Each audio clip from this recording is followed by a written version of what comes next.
Hey listeners, thanks for dropping in. I'm Christy. And I'm Melissa, and this is Buried Motives, where we dig deep into the details of some of the most gruesome Dirtbag murderers.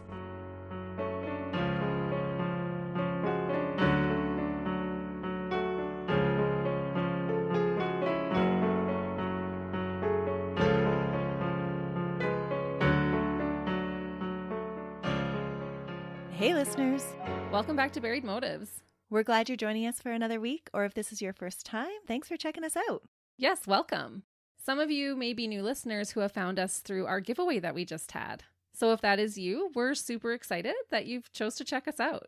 And if you didn't see who won, go check out our Facebook page. We were super happy to be able to gift that to someone. So we had a winner on our Facebook, and Christy has a winner in our case today. You have a survivor from your case, don't you? I do. She's only told me a little bit about it, but I'm excited. It's not very often that we get to tell a survivor story. This is true, and that's one of the reasons why I've been itching to do this case for a long time.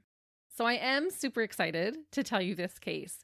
It's been one of those cases that I've never been able to get out of my head since the first time I learned about it many years ago.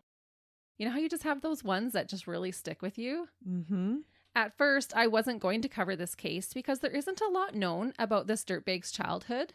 But with that being said, I was able to find some information about his earlier life, as well as a few things about his deranged mental state to give it a go.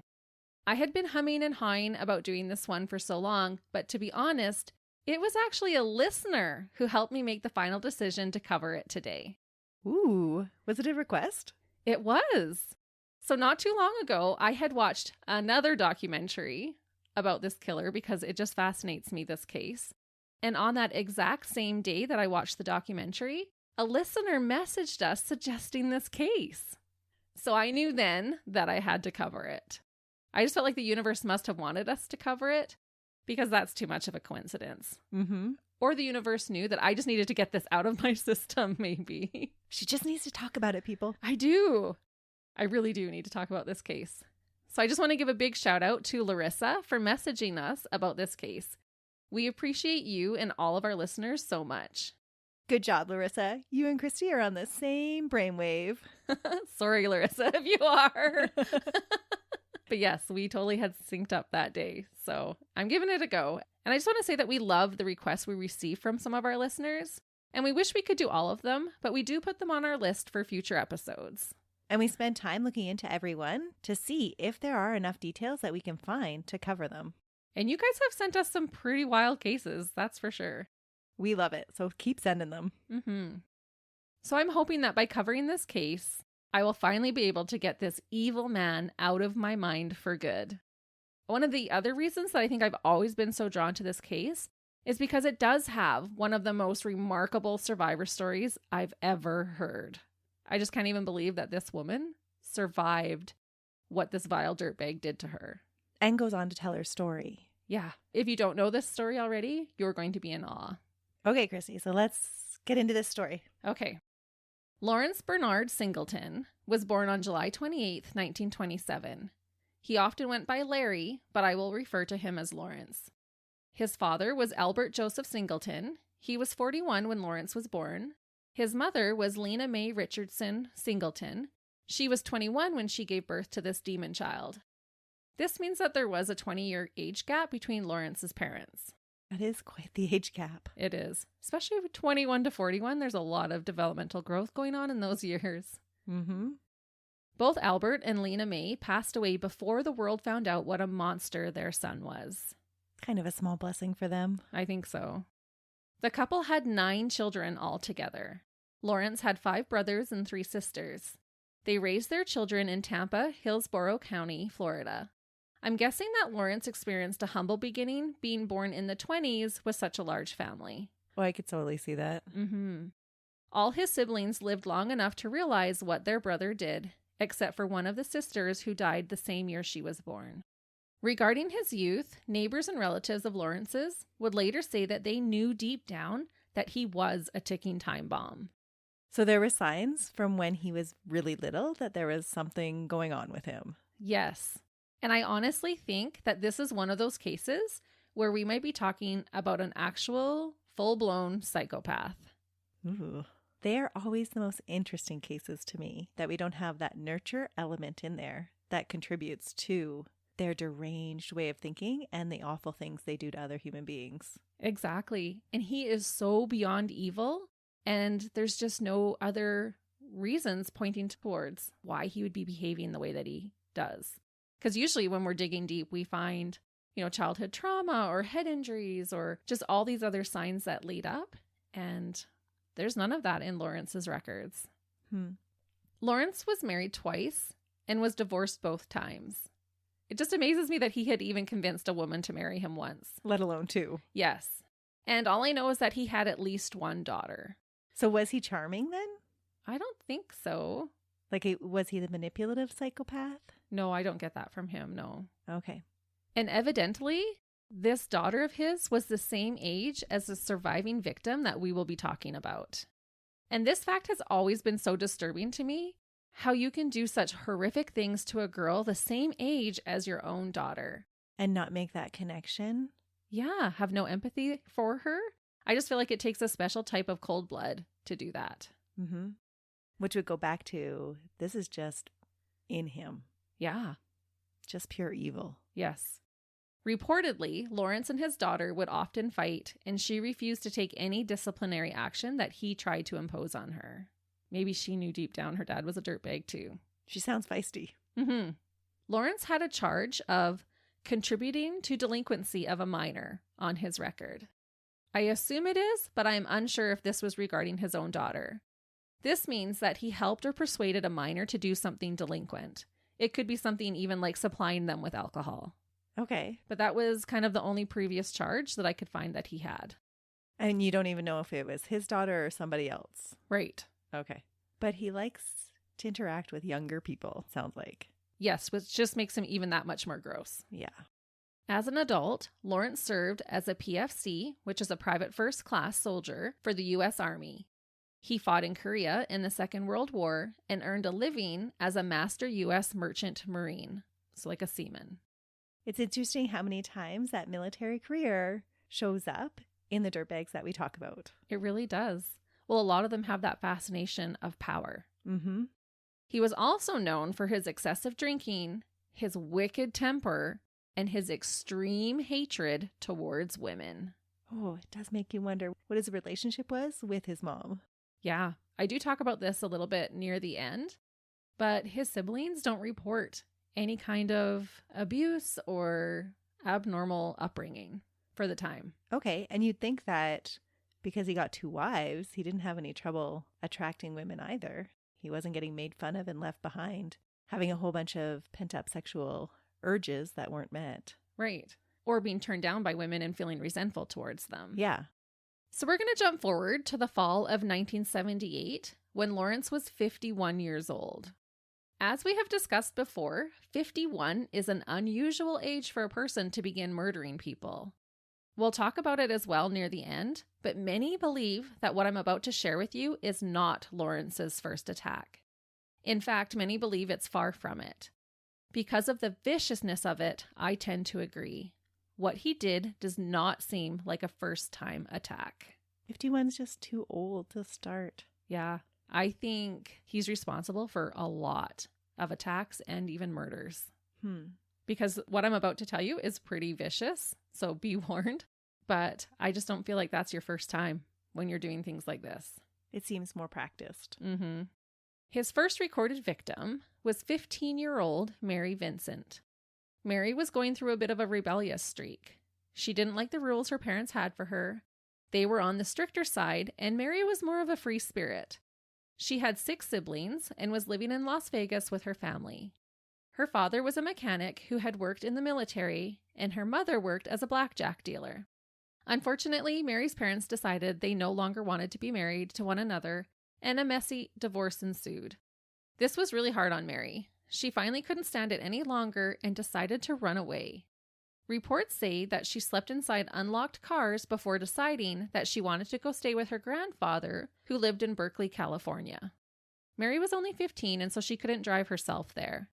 Being true to the 70s, she decided to hitchhike one state over to get there. The trip would have been around 900 kilometers or like 560 miles. Oh, man. Every time we talk about hitchhiking, it just creeps me out. I know. Because unfortunately, a lot of these stories stem from hitchhiking. Mm-hmm.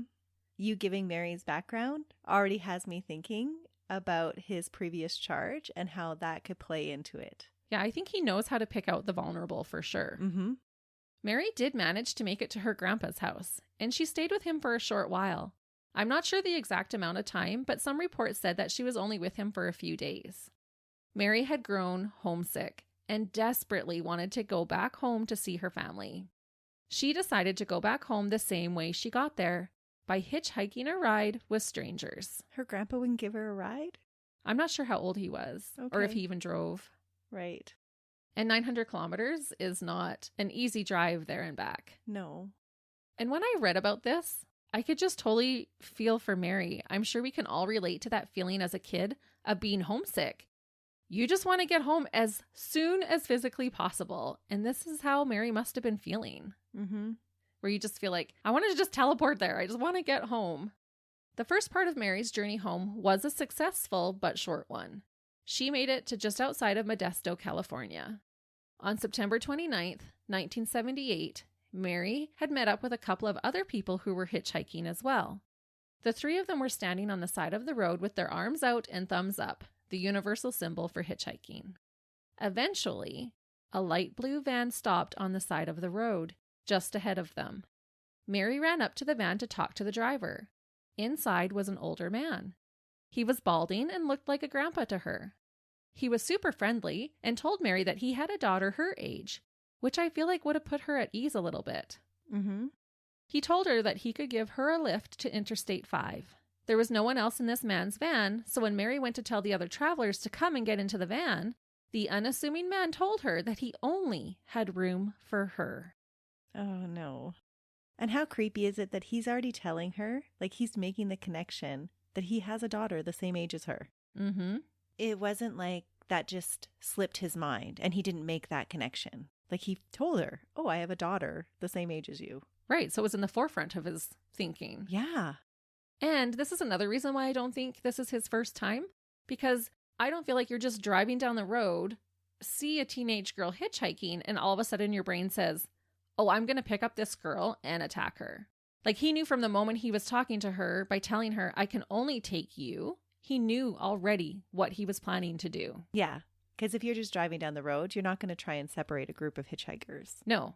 Especially when you have the room. He's driving a van, so he does have the room. Yes. So I feel like he was already a predator, and then he just saw his prey standing on the side of the road and had to stop. Mm.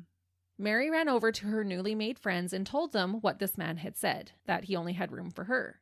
They warned her that it was a red flag that this stranger would only take her when he had all that room, and they urged her not to go. Oh, no. But Mary wouldn't listen. She was eager to get home, and the old guy didn't give her any bad vibes.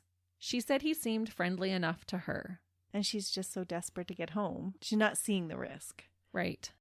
And she had hitchhiked all the way to California safely. She'd had good experiences only with it. Right. And she's got that teenage mentality of, oh, nothing bad will ever happen to me. Mm-hmm. At the beginning, everything did seem just fine. Mary and this old man got along good and were able to make small chat. Mary did not know that the man whose van she had gotten into was Lawrence Singleton. Nor did she know the sinister plan that he had for her. Lawrence told Mary that he had to make a quick stop at home, and Mary agreed. They briefly stopped and then were back on their way. Mary felt so at ease with Lawrence that she asked him if he minded if she dozed off for a little while. Lawrence cheerfully told her to go right ahead. He didn't mind at all. Oh, so she's going to wake up in some unknown place because she's dozing in the vehicle, right? Yep. That's creepy. Mm-hmm. So, of course, he's like, yeah, absolutely. You nap all you want. As I drive you out into the woods. Exactly. Sometime later, Mary woke up and quickly realized that they were going the wrong way. They were no longer heading towards Interstate 5. They were headed towards Nevada. Mary rightfully got quite upset by this, and when she voiced her concerns, Lawrence acted like he didn't even know that he had gotten so off course. Mary's startlement lessened when Lawrence turned around and started to head back towards Interstate 5. He acted like he had just made an honest mistake. He said he missed the important turnoff accidentally. He told her, quote, "I'm just an honest man who made an honest mistake." She later said that she was scared and angry at the same time, but she also must have felt so vulnerable in that moment. Mm-hmm. Because she knew right away when she woke up that this is not right. And this is when red flags start going off for Mary. But you'd think that she would almost have a sigh of relief when he admits it, right? He's like, oh, he's turning around. Okay, all that fear that I had, that's okay. He is still that good guy. I was just being paranoid. Yes. Yeah, I think you're right. She totally would have had that moment of relief. Okay, he's turning around. Like she would have been scared at first. Oh, sorry, I didn't notice. And then he starts heading back towards Interstate 5 for her. But that feeling wouldn't last long for Mary. They drove for a little while, and then Lawrence announced that he needed to relieve himself. He said he couldn't wait for the next rest stop and was going to just pull over. Lawrence pulled off the road, but didn't just park on the shoulder of the road. He turned into a little side road in the Del Porto Canyon area and drove until no one from the main road could see them. He put the car in park and got out, assuming to pee. When he got out of the van, so did Mary. She had noticed that her shoelace was untied. She was feeling uneasy and wanted to make sure that if she needed to run, she could, without tripping over her shoelace. Smart. But I think I would have stayed in the vehicle and locked all the doors with the keys and took off on him. Yeah, I don't know what you'd be thinking in that time. But she's anxious enough about it that she's like preparing, right? Right. She said as they were going into this little side road area, she looked down and saw that her shoelace was untied. She's like, I have to tie my shoelace. So she got out when he did. And she later said that she thought that because she was so much younger than him, that she could likely outrun him if need be. Oh, you would think that. Yeah. But not really taking into account that this is a grown man.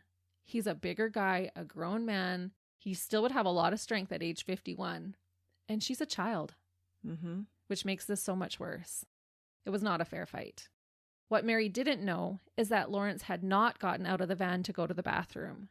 Instead, he walked around the van to where Mary was bent over, facing away from him, tying her shoe. The next thing Mary knew, she felt a hard blow to her head. Lawrence repeatedly hit her on the head and back from behind. Mary recalls him using a sledgehammer to hit her, but court documents suggest that he used his fists. He must have had massive hands. Or maybe it was both. Maybe he had a sledgehammer there and was also hitting her with his fists. I'm not really sure, but I just thought I would mention that there was that discrepancy there. Okay. Either way, Mary fell to the ground. When she turned around, she saw the once friendly man standing over her. That would have been terrifying. Yeah, I can't even imagine what this woman has gone through. Lawrence picked up Mary and threw her into the back of his van. He tied Mary's hands together behind her back, tore open her clothes, and forced her to perform oral sex on him. He then raped her vaginally as well. And he just happened to have rope in the back of his van? Mm-hmm. Yeah, this is not his first time. No. This seems totally premeditated. Absolutely. I don't believe it is at all. And I don't think anyone can convince me that it was his first attack. Lawrence decided to drive further ahead, deeper into the canyon, to a more secluded area, where he continued his torture for the rest of the night. He forced her to drink alcohol that he had in a plastic jug and spent the entire night forcing her to perform oral sex on him, raping her and sodomizing her over and over again. And not just once or twice, but multiple times. That is so horrible. At one point, Lawrence got tired and had a nap in the front seat. Mary tried desperately to free herself, but she could not untie her restraints. But he was a merchant seaman. He would have known really good knots to use so that she could not escape. That is so true. I didn't even think about that. Throughout this horrific ordeal, 15-year-old Mary repeatedly begged and asked him to set her free. I watched a documentary of her telling this account, and she said, I just kept saying, please set me free, please set me free. He kept telling her that she was going to be his good little girl, as if she was one of his kids. It's a really sick thing to say. One, when he has his own daughter that age, and that she wasn't a good girl. There's a lot of stuff that you could read into about that. Even him just calling her that. I know. Really sick. Right. He's just a vile pig of a human being. Ugh. Everything about him disgusts me. Mary said she was aware during the entire ordeal. Eventually, she noticed the sun starting to rise. Lawrence took her out of the van and stood her up. He then cut the ropes off of her wrists. Mary thought he was going to finally set her free. She could hear Lawrence rummaging around his tools in the back of the van. He pulled out a hatchet, walked up to her, and grabbed her by the left arm with his left hand. He looks at her and tells her, "If you want to be set free, I'll set you free." He then raises his right hand high into the air, holding the hatchet, and brings it down onto Mary's arm. With this strike, he completely severed her left arm right below the elbow. Ugh, I couldn't imagine the pain of that. She's fully awake. She's fully awake, and she does talk about the pain. She says just the hot pain of this. She said she stayed alert the whole attack, even afterwards, and she said she felt everything. Oh. And this too speaks to his strength in one blow to sever her arm. That is true. Mm-hmm. And his hatchet would have had to been super sharp. Razor sharp, which again means he was prepared. Yeah. When this happened, Mary stumbled back a little, but Lawrence grabbed her by the right arm as she was falling back. He's going to do both arms? Yes. Mary said that at first she was confused. When Lawrence had grabbed her by the left arm, she instinctively grabbed onto his arm as well with her left hand and gripped him tightly. She couldn't understand why she was falling backwards if she was holding onto her attacker. Her brain didn't process it right away. That she was missing her left hand. Yeah, she thought she was still holding on to him. So when he swung down on her arm and she started to fall back, her brain was confused. She's like, why am I falling if I'm hanging on to him? Because she could still feel like she was hanging on to him. Ugh. Now, with Lawrence holding on to her right arm, Mary tried to fight him off. She was kicking, screaming. She wanted someone to hear her, trying to get away, but he was just too strong. And he's drug her out into the middle of nowhere. Yes. And he's, again, like I said, a full-grown man attacking a child. Lawrence proceeded to chop at Mary's right forearm. Because she was fighting, it would take him multiple chops to cut this arm from her body as well. Oh, I can't even imagine. As Mary fell backward to the ground, bleeding profusely from her arms, she looked up at Lawrence and saw him frantically flailing his left arm about. When he had chopped off her left arm, her hand had tightened around his arm and hadn't let go. She was still holding on to him. She was. Her severed arm was still dangling from his arm. He had to loosen her hand's grip to fling it off from him. Christy, that is like right out of a horror show. It is. I literally have no words for how incredibly traumatic this experience would have been for Mary. She's laying on the ground, no arms, bleeding profusely, and she sees this man flicking his arm around, trying to get her arm off of him. That is wild. You can see why this has never left my brain. Yeah, now it's not going to leave mine. Thanks. Sorry, listeners. But you can see why I need to talk about this case. I just can't even believe that this happened to her. That is so unreal. And as a child, as a grown woman my age, this would be so hard to go through. But at 15, after being raped for like a whole day through the whole entire night, so viciously and disgustingly, I can't even imagine. What a dirtbag. Mm-hmm.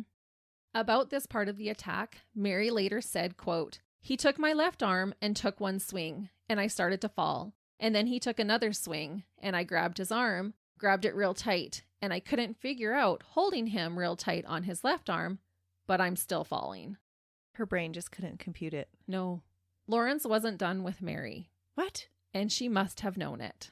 She decided to go limp and act like she was dead. He grabbed her and drug her 50 yards, or like 150 feet, from the van to the side of an embankment. There was a railing to guard people from falling off the road to the bottom. Lawrence picked up Mary and threw her over the railing to land 30 feet below onto a rocky area. Although she had broken some of her ribs, Mary knew not to make a sound and to just lifelessly lie there. I don't know how you wouldn't make a sound. I don't know either. Lawrence carefully walked down to the bottom of the embankment and picked up Mary's body.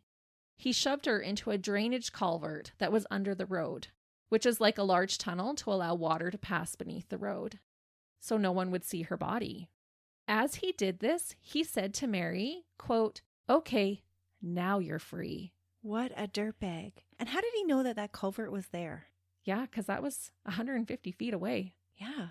And like, it wasn't like this was the spot he planned to go to because she had woken up and told him to turn around. Yeah, I don't know. Huh. Well, it might have been because it's kind of in a canyon area. So he might have just drug her till he found a spot where he could throw her. Maybe. And then noticed it and thought, oh, I'm going to hide her body so no one finds her. Just convenient for him, I guess. Yeah. Lawrence walked away, but Mary had no way of knowing if he had actually left or not. She decided to lay there for a while just in case. She was afraid that if she got up too soon, he might see her and finish the job. So she just laid there bleeding, in pain. She's now broken some bones from being thrown off of the cliff. I don't know how you would remain still through that. I Like, don't was she either. going in and out of consciousness? No, she said she stayed awake the whole time. My goodness. That is like a miracle in and of itself. It is. After a while, Mary started to feel weak from the blood loss and knew that if she didn't get out of that culvert, she would die. She said she heard a voice to get up, that she needed to survive, so he couldn't do this to anyone else. Mary somehow mustered the strength and crawled out of the tunnel. She dug her arms into the mud to pack the fresh wounds. Oh. I cannot even fathom the pain that would have caused. She then raised her arms high above her head to slow down the bleeding and to prevent muscle and tissue from falling out of the wounds, and she crawled, without hands, up the steep 30 feet embankment towards the road. I can't even imagine her doing that. No. So she's only got elbows left and she's literally crawling her way up the embankment. Yeah. Oh. And she wouldn't even be able to use her elbows. Like, that would have been so painful. But she packed them in the mud, put them way over her head, and climbed up there. And it did take her a while because by the time she had reached the top of the cliff, night was falling. Yeah, it was morning when he first chopped off her arms, and now it was night. So it's been at least like 12 hours. Yes. Once Mary made it to the road, a car did appear driving towards her. It was a red convertible with 2 men inside. However, they were so freaked out when they saw the state that Mary was in that they sped up and kept driving. No. Not stopping to help Mary, despite her yelling out for them to help her. They just drove by. Her appearance must have been so shocking. She was a teenage child, walking along the road, completely naked, with both of her arms chopped off at the elbows and raised high in the air, completely covered from head to toe in blood and dirt. Mary later said that she looked like something out of a Fright Night movie. But at that moment, when that car drove past her, she felt like she was going to die. I don't know how you wouldn't have just given up then. Mm-hmm. After that huge struggle to get away from him and to play dead and then to try and make it up the culvert and back to the roadway and then to have the first car you see go by. Yeah, and it seemed like that car came pretty quickly. Mm-hmm. So she would have felt this rush of, I'm saved! Someone's here! They're going to help me! This is over. And then to see them drive away in the night and leave you standing in this wooded area all alone in the dark. That would have been awful. Mm-hmm. I can't believe that she lived through this. No, me either. And that thought of, I need to live through this so it doesn't happen again to somebody else. Yeah. Oh, that is chilling. It is. And it speaks to her character. Mm-hmm. Miraculously, Mary managed to walk 3 miles in the dark before encountering another car. This time it was a young couple, and thankfully they decided to stop and help Mary. The couple were on their honeymoon, and they later said that they had gotten lost, and that's why they were on that particular road. Oh, doesn't that seem like intervention? I just put in there, I think that was divine intervention. I think that voice that she heard telling her to get up and this couple getting lost, I think there was a higher power in that helping her. The first thing Mary said to them was, "He raped me." The couple wrapped her arms in towels, set her in their back seat, and rushed her to get help. Mary was taken by helicopter to the hospital and was immediately rushed into surgery. She had lost half of her body's blood, and the other half of her blood had become toxic. She would spend an entire month in the hospital recovering from her injuries. Her wounds would have been a cesspool. Oh, yeah. There would have been so much infection. But had she not packed them in mud, I don't know that she would have survived. Mm-hmm.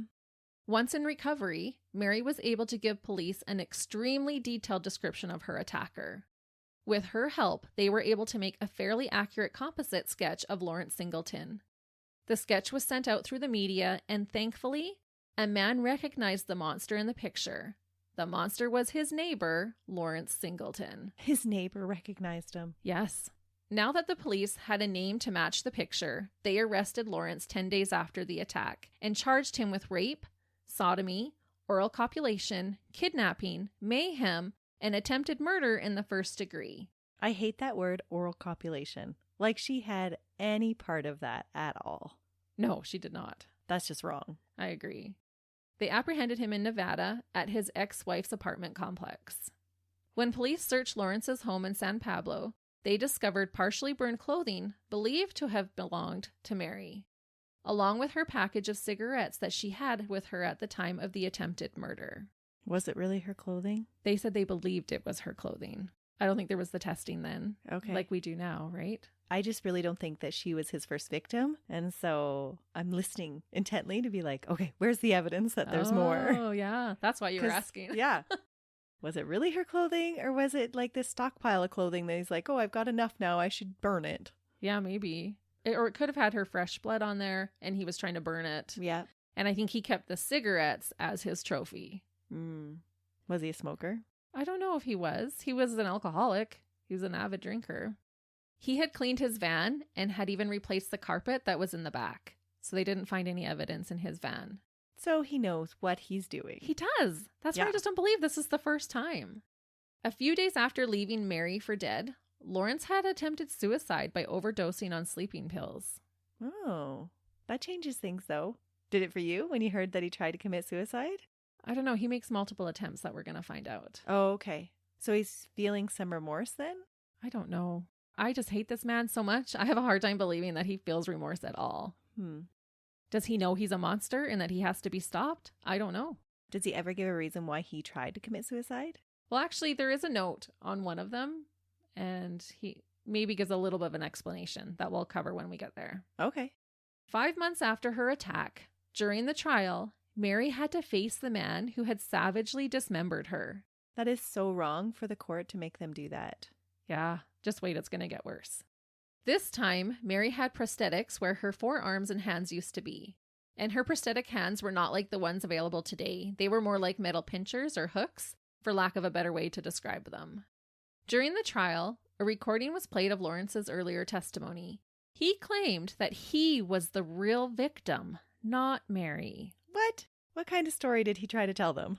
He suggested that Mary was a runaway who threatened to hurt him if he didn't drive her to LA. He said he did pick up the other 2 hitchhikers who were with her, and they all bought dope from a bar, smoked it, and then she had sex with all of them for money. He claimed it was the other hitchhikers, named Larry and Pedro, who must have hurt her. He said he had passed out, and when he awoke, the other Larry was driving, and despite Mary's clothing still being in the van, Mary was gone. He claimed he dropped off the 2 male hitchhikers in San Francisco, and that was all that happened. So he just burned her clothing and replaced the carpet in his van just because. Right. Well, we know none of this is true. Yeah. Because of Mary's brave testimony, Lawrence was found guilty of his crimes in March of 1979. However, because of the lenient sentencing laws at the time for sexual crimes in California, Lawrence was only sentenced to 14 1/3 years to be served in the San Quentin, California prison. The presiding judge had given Lawrence the maximum sentence possible and was quite upset that they couldn't sentence him to a longer term. The judge said, quote, "If I had the power, I would send him to prison for the rest of his natural life." They only charged him for sex crimes, not attempted murder? That was with the attempted murder. Oh, that was with the attempted murder. Yeah, because he was found guilty on all charges. Wow. But what is even worse than the wimpy sentence that Lawrence got was when Mary had to walk past Lawrence to leave the courtroom. Being only inches away from him, he leaned in towards her and whispered loud enough for others to hear, quote, "I'll finish this job if it takes me the rest of my life." What? And I just thought, what a dirtbag. Slap more sentence on him then. Right. And I did watch a documentary that said they could have given him more charges for that. Yeah, that's uttering death threats. Yeah. And this statement proves that he did not feel one speck of remorse. Being this cold and ruthless suggests to me that Mary was definitely not his first victim. He knew exactly the type of torment that statement would leave her with. Yeah, that's just wrong. And now I was feeling like, oh, he tried to commit suicide. Maybe he was feeling remorseful. But with that statement, no way. I don't think he ever feels sorry for anything that he does. No, he's just trying to elicit more terror for her, as if he hasn't terrorized her enough. Yeah, he got off on being able to see her. He's seen his handiwork. She has these prosthetics. She had to walk past him only inches away, and he used that as an opportunity to do another blow at her. I can't physically hurt her, but I can hurt her with my words, and I know it's going to terrify her. Ugh, that is just a dirtbag. I know, he's so infuriating. While incarcerated, Lawrence was a model prisoner. How many times do we hear this? And it makes me crazy. Quit calling them model prisoners. They're dirtbags that deserve to be in there. Are they going to let him out on good behavior? They are. What? Yes. He behaved himself and worked inside the prison as a teacher's aide. After serving only 8 years of his 14-year prison sentence, Lawrence was up for parole. This is going to make you all mad because I'm going to tell you what is said about him and then what happens. The psychiatrist who had been treating him at San Quentin prison said about him, quote, "Because he is so out of touch with his hostility and anger, he remains an elevated threat to others' safety inside and outside the prison." He was also described by multiple psychiatrists at San Quentin as having a paranoid personality, being a severe schizoid who was capable of angry and destructive outbursts on those weaker than he is. And they let him out. Yep. Early. Yes. Almost like half his sentence. Just over half his sentence. Oh. Donald Stahl, the prosecutor at Lawrence's trial, said, quote, "I think, if anything, he's worse now. He has not taken responsibility. He lives in a bizarre fantasy land and acquits himself each day. He does not accept his guilt and won't resolve never to do it again." And I also wanted to remind everyone that Lawrence had blamed Mary for what had happened to her during the trial. He is delusional.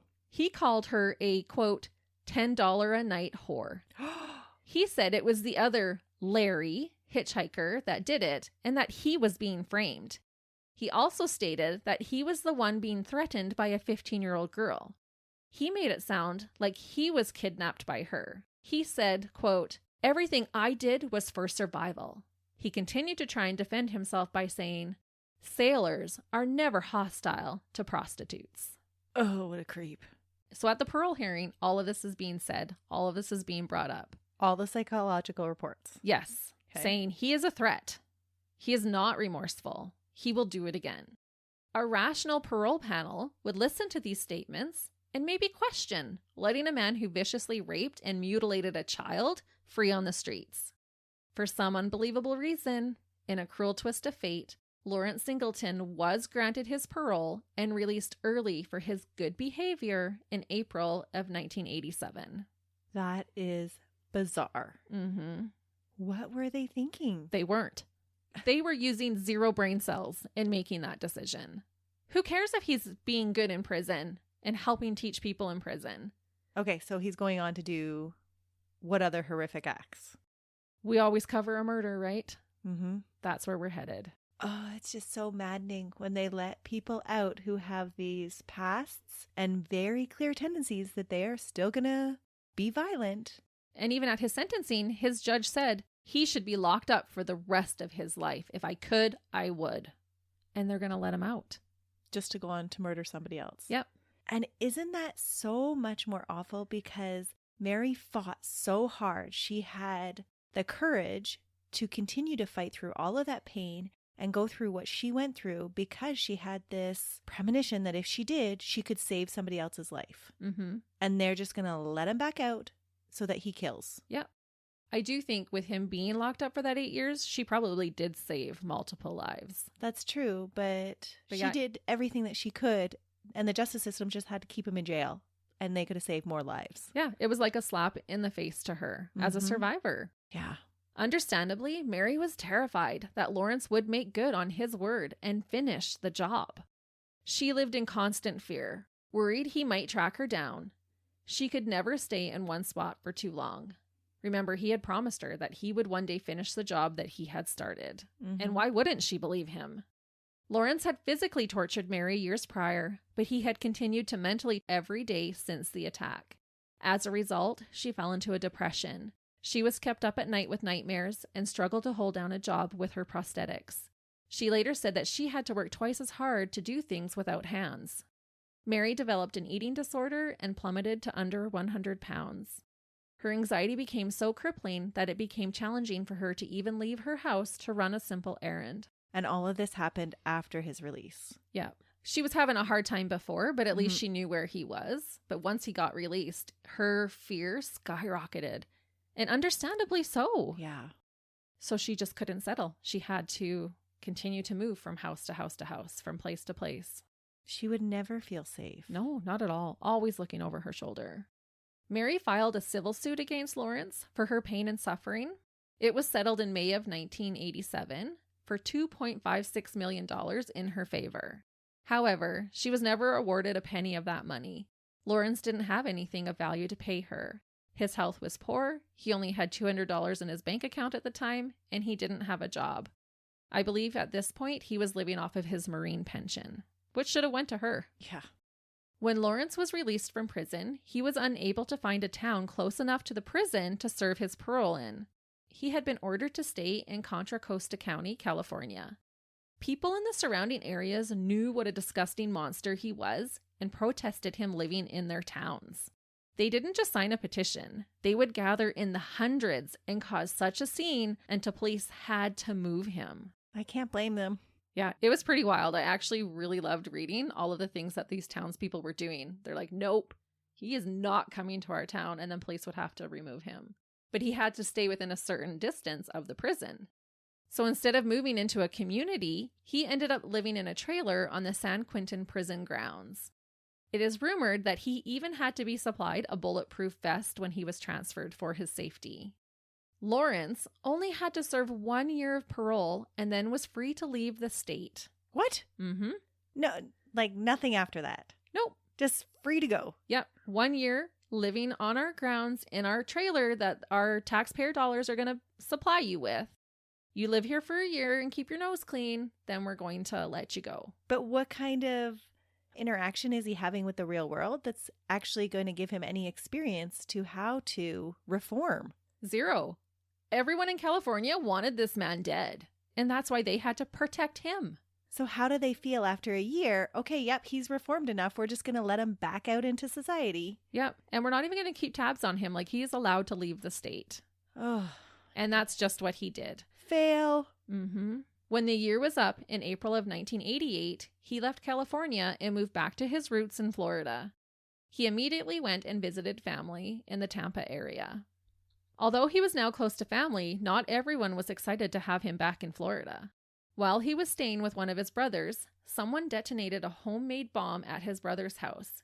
It made a 4-foot wide indent in the yard. And another man even offered to pay him $5,000 to leave Florida. So who detonated the bomb? Like just somebody? Somebody did, yeah. People just wanted him out of there too.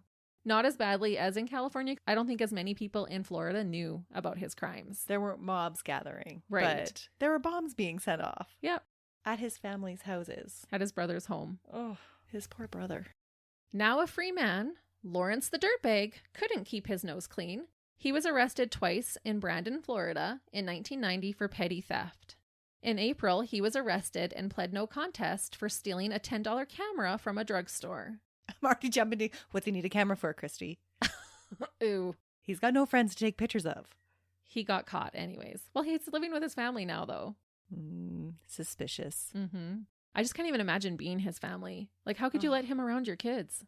I don't know. But I think, too, remember, he's family. And so if you grew up with him, there's lots of family members that can't break that connection of, this was my little brother, you know, he was cute. I used to take care of him. Mm-hmm. I can still take care of him. Yeah, trying to help him. Yeah. That's not such an easy bond to break. It's not. So after being arrested for stealing the camera, he had to serve 60 days in the Hillsborough County Jail. In November, he lifted a $3 hat from Walmart and was arrested again.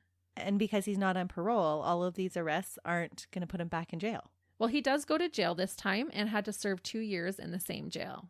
Okay. For a $3 hat. Serves him right. Mm-hmm. But we're still not even at the years he would have served had he served his full sentence.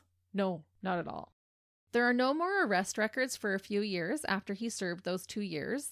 until 1997. And by this time, how old is he? He's getting close to 70.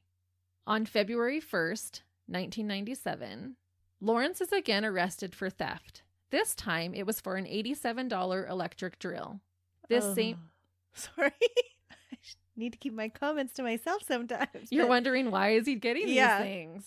Why does he need a drill, Christy? Well, I just watched the whole Dahmer documentary, so that's where my mind is going. Yeah, I don't know. Let's just hope it's for some home improvements. We know it's not. Probably not. This same day, Lawrence attempted to end his own life again. He attached a dryer hose to the exhaust pipe of his van and funneled it back into his van, where he sat to try and kill himself from the vehicle's exhaust fumes. And he did this right out on the street, where people were. According to witnesses, he made 3 attempts to get it to work. He had to get out, fix the pipe, go back in. 3 times. A couple walking by in his neighborhood saw what he was doing and did rescue him. Inside his home, he had left a 1-page suicide note. And in the note it said, quote, "I hope that I find peace. Please have me cremated and have my ashes thrown into Palm River on the outgoing tide." So when you asked why, this is the only explanation we have, that he wants to feel peace. Yeah, too bad. You don't get any. No, he doesn't deserve any. No. But maybe that speaks to the mental demons that he was fighting. Just never felt any peace. Because of this suicide attempt, he was admitted into the St. Joseph Psychiatric Care Center. Lawrence's family knew that he needed serious help. They encouraged doctors to have him committed to the center involuntarily under the state's Baker Act. They were worried that he would hurt someone else if he was released. So even his family is like, keep him here. He can't be let out. A petition was made. It was even signed by 2 different psychiatrists who worked at the psychiatric care center. They stated that he, quote, posed a real and present threat of substantial harm to his well-being. A court hearing to decide if Lawrence would have to stay at the center was scheduled for less than 2 weeks later on February 13th. However, Lawrence wouldn't stay there long enough to even be present for the hearing. He lawfully signed himself out of the facility on February 10th. The center didn't yet have a court order in place to hold him, and somehow the Baker Act hearing was canceled altogether. That is so crazy. This error in the system would turn out to be a fatal one. Lawrence would proceed to murder a woman just 9 days after walking out of the psychiatric care center's doors. That is so sad and so preventable. Yeah, that's the thing. Lawrence's family were devastated by his actions.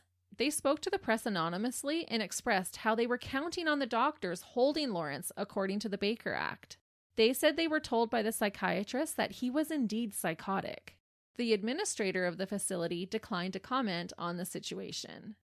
We see this in cases, and it's so frustrating. Why are criminals being professionally deemed a danger to themselves and to others, and then being released into the general public? Yeah, why did he ever have the right to sign himself out? Yeah.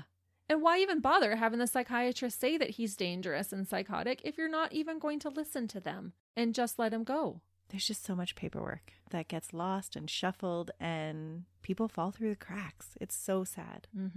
We need to do better as a society. Sadly, this murder I'm going to tell you about could have been prevented had he not been allowed to walk out the facility doors. Lawrence was registered in Florida as a felon, but he was not on probation and he was not being monitored by local authorities. On February 19th, 1997, just a few months shy of his 70th birthday, Lawrence would viciously murder a 31-year-old woman named Roxanne Hayes. On that day in Tampa, Florida, police received a 911 call from a frantic man. The caller was a house painter who happened to see a grisly scene unfold inside the home where he had been hired to paint. This man said that he could see a naked man who was covered in blood stabbing a naked woman over and over again. He said the woman was laying motionless on a couch and that he could hear bones crunching with each stab. Oh. She was not fighting back. Again, he has that strength. To break a bone with a stab? Even at 70. Yeah, at 70. He's technically 69, but only a couple of months away from turning 70. Ugh. I'm going to read a quick overview of the painter's testimony from the Supreme Court appeal documents. This isn't his words, but it's a summary of his words. And it says, quote, "At trial, the state presented the testimony of Paul Hitson, an eyewitness. Hitson, who had been hired to paint Singleton's house, testified that after knocking on Singleton's door and calling his name, he walked into Singleton's house and heard a muffled, gurgling sound for help. Hitson stated that as he walked through the house, he heard another cry for help and, upon entering the doorway of the family room, saw Singleton hunched over a body on the couch. Hitson left the house through the carport door and told his uncle, who was waiting outside, what he had seen. Hitson then ran to the front of the house and looked through the window on the front door. Hitson kicked the door and in response heard another weak cry for help. Hitson saw Hayes laying on the couch, not moving, with Singleton standing over her with his hands around her neck. Hitson testified he then saw Singleton make 3 downward pounding motions on Hayes' chest and neck area, accompanied by bone-crushing sounds. Hitson then went with his uncle to telephone for help. Evelyn Neely, the mother of the painter Paul Hitson, said about her son witnessing the lethal attack of Roxanne, quote, "What got him most is that man kept on killing her in front of him and not caring. He knew that he was there watching him. Yeah, he came right in the house." She said he was off in another dimension. She said her son stated that Lawrence had turned to look at him with a glass-like stare and then just continued attacking Roxanne. I'm not sure he saw him, though. He knew he was there because he heard him, because he had been calling out, "Hey, Lawrence, hey, Larry, I'm here." Stopped and looked at him just in another dimension and then turned around and kept killing her. That's cold. Yeah. I wonder if it was registering to him, though. I don't know. Or if he was just in a state. Yeah, such a trance that once he started, he couldn't stop himself. Mm-hmm. And again, I don't believe this is his second attack. No. When police rushed to the scene at Lawrence's home, Lawrence answered the door covered in blood. He told the officers that he had just cut himself while chopping vegetables. Naked? Yeah, covered greatly in blood. As he was saying this, police could clearly see a bloodied, lifeless woman laying on the floor behind him. Can you imagine being that officer? He is psychotic. He is. I don't know any other way to describe him. He's just the most cold-blooded killer ever. Lawrence told police that Roxanne was a sex worker. He said they agreed to $20 for her services, but that she had tried to steal more money from him, from his wallet, and threatened him with a knife. He said that she was stabbed as they struggled. Even though a witness saw multiple times him stabbing her? Yeah, and her not even being able to fight back, him strangling her. This story was obviously false. His defense team would also try to argue that Lawrence was not responsible for his actions because of his alcohol consumption at the time of Roxanne's death. Ugh. That just always irks me when people try to use that defense. You're making that choice to consume that alcohol, and if you know that makes you violent, then that's still your choice. Yeah. And I don't think that is why anyways. No, he's just an outright dirtbag. Yeah. Roxanne was a mother of 3. Her children were ages 3, 7, and 11. Circumstances in her life had caused her to turn to sex work as a way to provide for herself and her children. She was open about her line of work and said she did it to pay rent and buy diapers. A local sex worker at the time said about what happened to Roxanne, quote, "You don't think a 70-year-old man is going to stab you to death." She probably thought she had chosen a guy that was safe. Right. And I wanted to add in here as well that when Mary complained about Lawrence's release, she was told that he was too old to be a threat. No way. And now Roxanne would have probably thought, oh, he's 70. This is going to be an easy client, no problems. And I just feel like, when are we going to start letting people's actions speak to how much of a threat they are, not their age or any other unrelated factor? Mm-hmm. I don't care how good you were behaving in prison. Never underestimate a dirtbag. Yeah. Roxanne was found with 6 stab wounds to her upper body and 1 to her face. The fatal wound had penetrated the right ventricle of her heart, causing her to bleed out. It was estimated that she would have been conscious for about 4 or 5 minutes after sustaining this life-ending injury. Roxanne also had deep defensive wounds to her hands. Her index and middle finger on her left hand had almost been completely severed. The murder weapon was determined to be a boning knife. Roxanne had a rocky past, but is remembered fondly by her loved ones. They said she was a good person. Her boyfriend at the time said, quote, "We will miss her. If any of those people could sit down with Roxy for 10 minutes, they would know she didn't deserve what she got. Absolutely, she didn't. No way. Nobody does. And those poor children now left without a mother? Yeah, so tragic. And preventable. This didn't have to happen. That's what makes the whole thing so maddening. It does. After being taken into custody, Lawrence again tried to end his own life. He was sent to a psychiatric hospital for treatment before being sent to jail to await his murder trial. When Mary learned about what Lawrence had done to Roxanne, she knew she had to get over her fear and face her living demon to make sure he would never hurt another woman again. Again, she has to face him. Yes. This was the moment she knew that she had to come out of hiding. Mary, being one of the most courageous survivors I've ever come across, told the court of what she had experienced at the hand of Lawrence Singleton and how it had affected her life afterwards.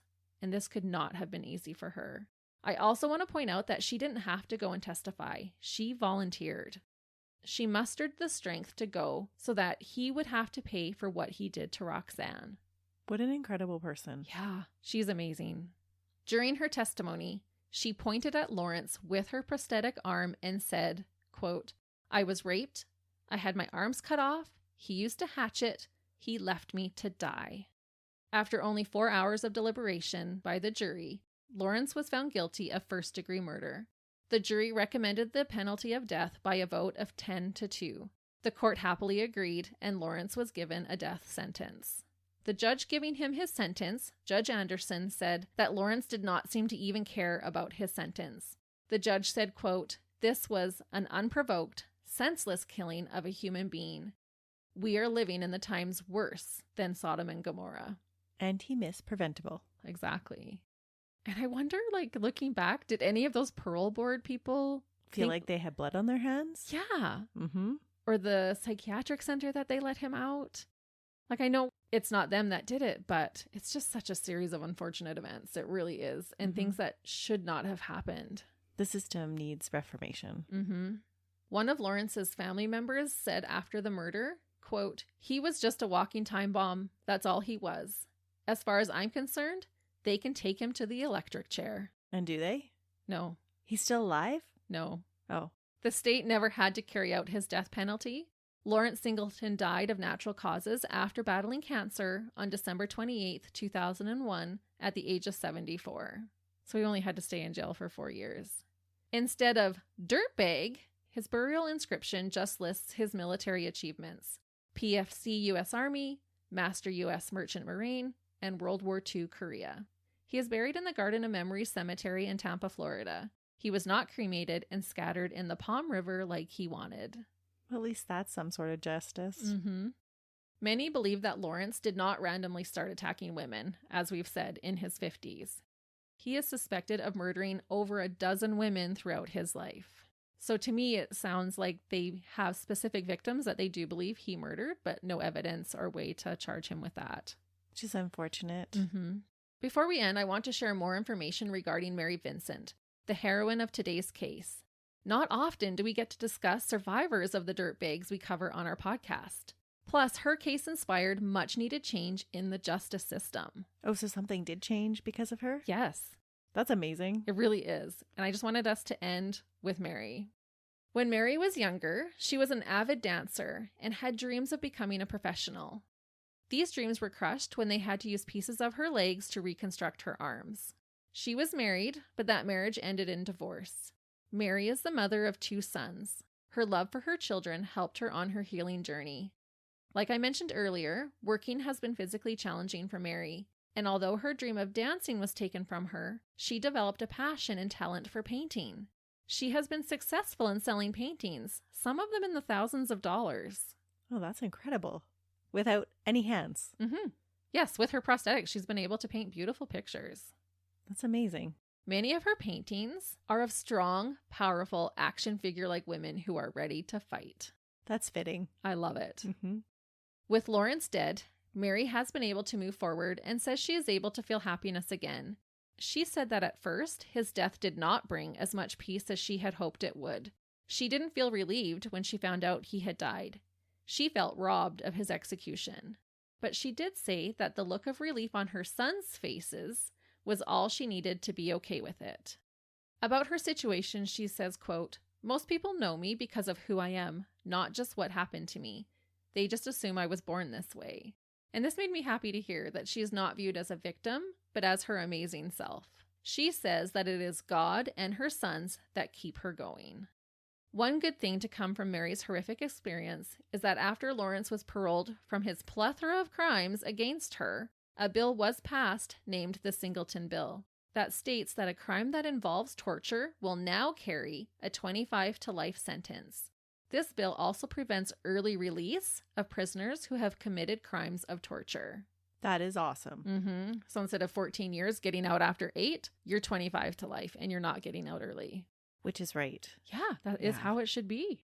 This change in law is a start, but the system still fails many of those affected by sexual assault. As of 2021, a statistic released by RAIN, which stands for Rape, Abuse, and Incest National Network, states that out of every 1,000 sexual assaults in the United States, only 230 are reported to police, and only 25 of those will serve time for their crimes. That's really sad. 25 out of every 1,000. People who commit sexual violence are the least likely of convicted criminals to serve prison sentences. And aren't they the least likely to be reformed? And to put this into perspective at how outrageous these statistics are, every 68 seconds, a person in America is sexually assaulted. Every 68 seconds. And every 9 minutes, that victim is a child. That's crazy. And we're allowing these predators to serve the least amount of prison time. So they can just go on and do it again. That's crazy and so sad. It really is. And thank goodness we have women like Mary that stand up and are strong enough to tell their story that people can learn and then the system can change. I totally agree, because these are sickening and startling statistics and more needs to be done. And to go along with what you just said about Mary being willing to stand up, she continued to try and do that even after Lawrence was convicted of murder. In 1998, Mary went to Washington, D.C. to testify in favor of a bill titled No Second Chances for Murderers, Rapists, or Child Molesters Act. She shared her story with the Congress at the time. She said, quote, "I have now obtained the long overdue psychological counseling to help me get over my nightmares and fear. Yet sometimes I still feel like that confused 15-year-old runaway trapped in the body of a 35-year-old mother of 2. No one should ever have to go through what I went through or what the children of Roxanne Hayes will go through without their mother." That bill was never passed. Oh. Mary continued to be a victim's advocate, but chooses to stay out of the spotlight. All I can say is she is a superhero like the women she has painted. I chose to not even look to see where she is current day, as she deserves to just live her life in peace. And that is the story of the deranged and cruel, evil to his core, creep of a man who never thought twice about maiming one woman and killing another, the atrocious dirtbag, Lawrence Singleton. A complete psychotic dirtbag. I just feel that this man was really evil to his core. He had a large family who experienced the same upbringing, and none of them admitted to any abuse taking place while growing up, and none of them turned out like he did. I just think he was truly sadistic. And it's just so maddening that they caught him and then let him go. Listeners, are you feeling the same way as us? Do you feel our rage coming through? I know. Ever since I've heard this case, I cannot even believe that a man could chop off the arms of a 15-year-old girl and not spend the rest of his life in prison, to rape her for an entire day so viciously like he did. It's just bizarre. Yeah. And then he gets let out to do even worse. Ending it with Mary allows us to go away happy today, Christy. Yeah, we can focus on the amazing woman that she is. Mm-hmm. And from what I've heard, Melissa has a case coming up next week that might infuriate us just as much. Absolutely. But until then, we hope you guys have a wonderful week. See ya. Bye.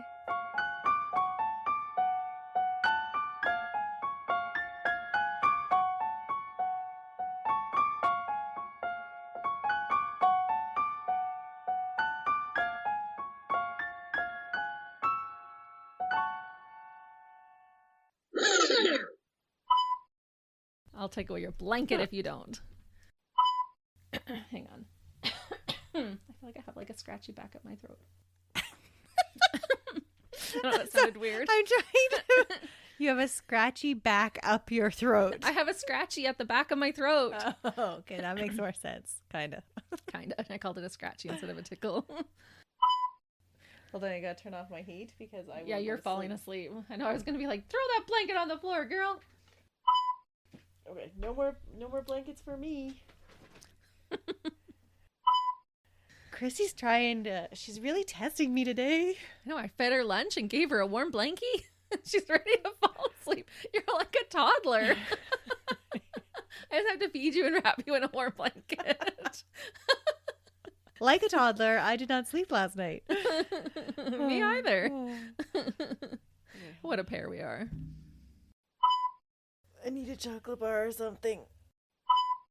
Anyways, we digress. Yes. How do we even get onto that? I don't know. Sometimes when I'm editing, I'm just like laughing. Like, oh, you're editing? I'm like, yep. And I'm like, Melissa and I are hilarious. I ended at the arena. I'm pretty sure people think I'm like totally crazy. Because you're like, these big earphones.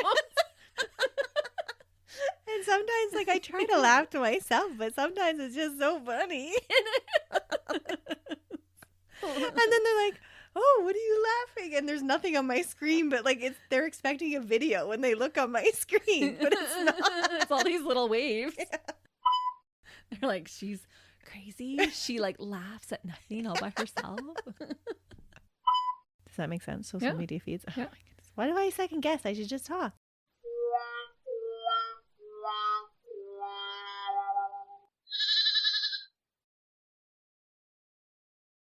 Another Sound Off Media Company podcast.